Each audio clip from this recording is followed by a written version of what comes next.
오늘 주백성교회 큐티 본문은 누가복음 23장 18절에서 25절까지의 말씀입니다.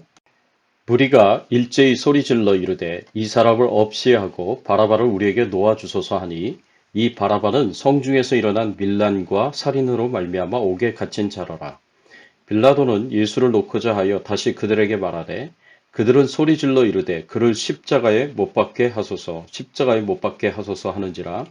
빌라도가 세 번째 말하되 이 사람이 무슨 악한 일을 하였느냐 나는 그에게서 죽을 죄를 찾지 못하였나니 때려서 놓으리라 하니 그들이 큰 소리로 재촉하여 십자가에 못 박기를 구하니 그들의 소리가 이긴지라. 이에 빌라도가 그들이 구하는 대로 하기를 언도하고 그들이 요구하는 자 곧 밀란과 살인으로 말미암아 옥에 갇힌 자를 놓아주고 예수는 넘겨주어 그들의 뜻대로 하게 하니라.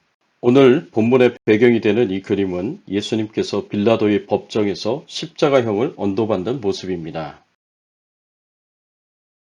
오늘 본문에서 우리가 생각해 봐야 할 주제는 빌라도가 예수님의 무죄를 알고도 십자가형을 선고한 이유가 무엇인가입니다. 빌라도는 예수님을 신문하고 난 이후에 예수님에게 죄가 없다고 판단하였고 죄가 없다고 판결을 내렸습니다. 오늘 본문 4절의 말씀에 보면 빌라도가 대제사장들과 무리에게 이르되 내가 보니 이 사람에게 죄가 없도다. 이 사람에게 죄가 없도다 라는 판결을 빌라도는 정확하게 내린 것입니다. 그가 스스로 판단하여도 예수님께서 로마 정부에 반역한 중범죄자라는 증거를 찾을 수 없었습니다. 예수님이 군대를 조직한 것도 아니었고 무력적인 힘을 갖고 반란을 일으켰다는 증거도 없었습니다. 아무 증거 없이 예수님을 모함하고 있다는 것을 알고 빌라도는 이 사람에게 죄가 없다는 판결을 내렸습니다. 그런데도 빌라도가 예수님의 무죄를 알고도 십자가형을 선고합니다. 그 이유가 무엇이었을까요? 지난번 말씀에서는 그 이유를 빌라도가 불의와 타협을 했기 때문이다 말씀드렸습니다. 그 외에 또 다른 이유들이 무엇이었는지 오늘 본문의 말씀을 통해서 함께 살펴보기를 원합니다. 빌라도가 예수님의 무죄를 알고도 십자가형을 선고한 이유가 무엇입니까? 빌라도가 예수님의 무죄를 알고도 십자가형을 선고한 이유는 하나님보다 사람을 기쁘게 하였기 때문입니다. 빌라도가 예수님의 무죄를 알고도 예수님을 바로 풀어주지 않았습니다. 죄가 없으면 바로 풀어줬어야 하는데 그렇게 하질 않았습니다. 그 이유가 무엇입니까? 그 이유는 예수님을 고소한 대제사장의 무리들과 이들에 의해 사주를 받은 백성들의 반대와 압력 때문이었습니다. 빌라도가 예수님의 무죄를 알고 풀어주려고 하자 대제사장의 무리들과 백성들의 압력과 반대가 상당하였습니다. 빌라도는 그래서 불의와 타협하여서 대제사장의 무리들과 백성들의 마음을 달래주고자 예수님을 때려서 놓아주겠다고 합니다. 그래서 한 일이 무엇이었습니까? 예수님에게 채찍질을 한 것이었습니다. 때려서 놓아주겠다고 하였으니 그래서 채찍질을 하였으니 이제는 놓아주어야 했습니다. 그러나 이것도 불법을 행한 것이었지만 여기서 이제 놓아주었어야 했습니다. 그런데 빌라도가 한 일이 무엇입니까? 오늘 본문 20절과 21절의 말씀에 보면 빌라도는 예수를 놓고자 하여 다시 그들에게 말하되 그들은 소리질러 이르되 그를 십자가에 못 박게 하소서 십자가에 못 박게 하소서 하는지라. 빌라도가 다시 예수님을 놓아주고자 대제사장의 무리들과 백성들에게 다시 물었습니다. 그러자 대제사장의 무리들과 백성들은 십자가에 못 박게 하소서 십자가에 못 박게 하소서라고 하면서 외쳤습니다. 빌라도가 왜 예수님을 그냥 놓아주지 않고 대제사장의 무리들과 백성들에게 물었을까요? 왜 그들의 허락을 받으려고 했을까요? 한 사람이 죄를 지었는지 안 지었는지를 결정하고 그 죄에 대한 형량을 결정하는 것은 완전히 재판관의 권한이었고 의무였습니다. 그런데 왜 죄의 여부와 그 죄에 대한 형벌을 고소한 고소인들에게 묻습니까? 이것은 상식적으로 맞지 않는 행동을 하고 있습니다. 빌라도가 고소인들에게 물으면서 그들의 허락을 받아가며 재판을 진행하는 것은 이 재판이 불법적으로 진행되었다라는 것을 의미하고 있고요. 더 나아가서 이 재판의 결과를 대제사장의 무리들과 백성들을 기쁘게 하는 방향으로 하기 위해서였다라고 볼 수가 있습니다. 재판을 법에 따라 정의롭게 진행하는 것이 아니라 고소인들의 마음을 달래가며 그들을 기쁘게 하는 방향으로 진행하고 있으니 이것은 절대로 공정한 재판이라고 볼 수가 없습니다. 빌라도가 왜 이러는 것일까요? 빌라도가 왜 대제사장의 무리들과 백성들의 눈치를 보며 이들을 기쁘게 하려고 했을까요? 거기에는 중요한 역사적 배경이 있었습니다. 빌라도가 로마 황제였던 디베리우스가 임명하여서 AD 26년에서 36년까지 약 10년 동안 유대 총독으로 있었습니다. 빌라도의 본군은 지중해 연안에 있는 가이사랴에 주둔해 있었고요. 예루살렘에는 본군에서 파견된 파견대가 있었습니다. 빌라도가 평소에는 가이사랴에 머물고 있었지만 6월절과 같은 큰 절기가 있는 동안에는 밀란을 방지하기 위해서 예루살렘에 머물며 순찰을 하였습니다. 그런데 빌라도가 유대 총독으로 있는 10년 동안 유대인들과 갈등과 대립이 참 많았습니다. 유대 총독으로 있으면서 황제의 상이 그려진 로마의 군기를 예루살렘에 세워서 유대인들의 반감을 샀습니다. 유대인들의 황제의 상이 그려진 군기로 인해서 시위가 벌어지게 되었고 지속적으로 저항 운동을 펴자 빌라도는 할 수 없이 그 군기를 가이사랴로 옮겼습니다. 그리고 예루살렘에 있는 관저에 총독과 황제 이름이 새겨진 황금 방패를 세워두고 숭배를 하니까 이로 인해서 유대인들이 불편해하고 로마 티베리우스 황제에게 유대인들이 투서를 보내 그 방패를 치우게 했습니다. 성전의 금고에 돈을 수로를 건설하는 데 유용하여서 유대인들이 반대하는 시위를 벌이기까지 했고요. 이 로마에 대한 저항 운동을 했던 어떤 갈릴리 사람들을 죽여서 그 희생자들의 피를 제물에 섞는 사건을 행하여서 큰 무리를 일으키기도 했습니다.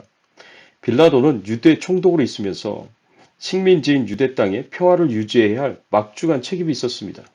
그래서 유대 땅의 밀란을 방지하고 초기에 지답해야 하는 역할을 감당해야 할 사람이 이미 유대인들의 마음을 상하게 하고 갈등과 시위와 저항을 여러 번 일어나게 했습니다. 한마디로 자기 역할을 제대로 못했습니다. 그러나 계속해서 유대인들이 예수님을 십자가에 못 박으라고 빌라도에게 외쳤고 더 나아가서 빌라도를 협박합니다. 유대인들이 말하기를 예수님을 놓아주면 가이사의 충신이 아니라고 외칩니다. 왜냐하면 스스로 왕이라고 하는 자를 가이사에게 반역하는 자를 놓아주었기 때문이라고 외칩니다. 이 요한복음 19장에 나옵니다. 이것은 빌라도에게 엄청나게 큰 압력이었습니다. 이미 빌라도는 유대인들과의 관계가 좋지 않았습니다. 여러 번의 시위와 저항 운동이 일어났고 디베리우스 황제에게 유대인들의 투서가 들어간 적도 있었습니다. 그렇기 때문에 더 이상의 문제는 곤란한 지경에 처하는 것이었습니다. 그리고 티베리우스 황제는 원래 의심이 많고 의심이 가는 주변에 있는 많은 사람들을 숙청하였기 때문에 스스로 왕이라고 하는 자를 편을 들어주어 놓아주었다라는 투서가 들어간다면 자신의 총독직이 박탈될 것은 물론이고 자신도 사형에 처해질 수 있는 그런 상황에 놓이게 된 것입니다. 그리고 유대인들이 예수님을 십자가에 못 박으라고 외치며 가이사 외에는 우리에게 왕이 없다고 외칩니다. 이런 역사적 배경을 보았을 때 빌라도가 아무런 죄가 없다고 판결한 예수님을 결국 십자가형에 내어준 것은 유대인들을 기쁘게 하려고 하였기 때문이다라고 볼 수가 있습니다. 또 유대인들의 협박에 넘어가 자신의 안전과 이익을 지키려고 했기 때문이다라고 볼 수가 있습니다. 그래서 아무 죄 없는 예수님을 십자가에 못 박도록 넘겨줍니다.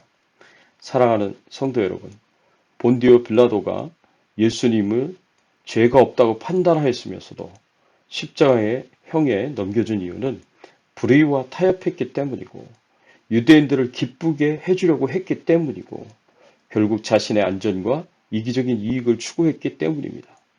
그러나 빌라도는 이 일이 있은 지 얼마 후에 유다 총독에서 물러나게 되고 가울 지방으로 이주하게 되었는데 그곳에서 결국 자살을 하게 됩니다. 자신의 안전과 이기적인 이익을 위하여 불의와도 타협하고 유대인들을 기쁘게 해주려고 노력해서 아무 죄 없는 예수님을 십자가에 내주었지만 결국 그의 인생은 유대 총독에서 쫓겨나 자살로 인생을 마감하는 비참한 죽음을 맞이했습니다. 하나님은 빌라도의 불법을 통해서 인류를 구원하시고자 하시는 하나님의 구원 계획을 성취하십니다. 빌라도는 유대인들을 안전지대로 삼고 의지하여서 자신의 안전함을 유지하려고 하였지만 결국 유대 총독을 오래 하지 못하고 얼마 후에 쫓겨나고 맙니다. 이렇게 예수님은 여러 사람들의 악한 죄악으로 말미암아 아무 죄 없이 십자가형을 받게 되었습니다. 이런 예수님을 깊이 묵상하면서 그 십자가로 내가 구원받았음을 다시 한번 돌아보면서 깊이 감사할 수 있기를 예수님의 이름으로 축원합니다. 함께 기도하겠습니다. 하나님, 그렇습니다. 오늘 말씀에서도 예수님은 아무 죄가 없으신데 결국에는 사람들의 욕심들에 의해서 하나님보다는 사람들을 기쁘게 하려고 하려는 그 마음들에 의해서 예수님께서 불법적으로 재판의 판결을 받고 십자가의 형에 처하게 된 것을 오늘 말씀을 통해서 다시 한번 보게 되었습니다. 예수님 아무 죄가 없으신데 십자가에 못 박혀 돌아가심으로 우리의 죄를 대신 지시고 우리 대신에 죄값인 죽음을 십자가에서 치러주시는 깨끗하고 정결하고 거룩한 속죄 제물 되셔서 십자가의 죽음으로 속죄 제사를 하나님 앞에 드리신 것을 인하여서 그 예수님의 속죄 제사 때문에 대속의 죽음 때문에 우리의 모든 죄가 용서함 받고 우리가 구원받은 것을 돌아보면서 하나님 앞에 감사와 찬양과 영광을 돌립니다. 하나님만 찬양을 받으시고 경배를 받으시고 하나님 저희들의 삶을 지켜 보호하여 주시고 바이러스로부터 안전하게 하시고 우리 가족들과 생업과 또 우리의 건강을 지켜 보호하여 주시고 우리가 기도하는 것에 하나님께서 응답을 주시는 귀한 축복들을 허락하여 주시옵소서. 감사하고 예수 그리스도의 이름으로 기도드리옵나이다. 아멘.